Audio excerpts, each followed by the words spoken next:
Unahan ko lang kayo. Pag-receive nyo sa kanya, wala siyang box na lagayan. Ito yung pinakalagayan niya, okay? Nakabubble wrap ng maayos, tapos ganyan yung pinaka-appearance ng lagayan niya. Meron ako dito mga assorted jewelry na talagang ibabanat ko, ipapakita ko sa inyo. Sobrang highly recommended tong mga jewelry na to dahil legit po na non-faded, non-tarnish at hindi po sila nakakalawang.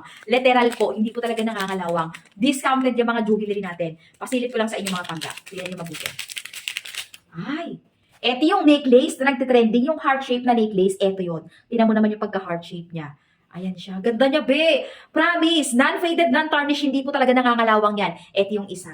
Tapos eto pa yung isa. Grabe excited talaga ako dito. Ayan. Oh, wow.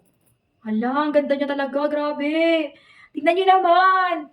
Oh, may mga assorted design sa paligid. Tapos letter ng pangalan na gusto nyo sa pinaka ilalim yung pinaka-pendant niya. Ang ganda nito mga bebs ko. Discounted to sila ngayon. Ayan yung mga appearance niya, oh. Grabe, pag gusto niyo yung ganito, jewelry, guys, necklace na talagang legit, non-faded, non-tarnish, hindi nangangalawang. Pang matagalan, pwedeng ipangligo. Kahit idagat niyo pa, beb, pwede. Proven and tested ko yan kasi ginagamit ko talaga. Yes, ilang beses na ako naka-check out sa mismong basket nila.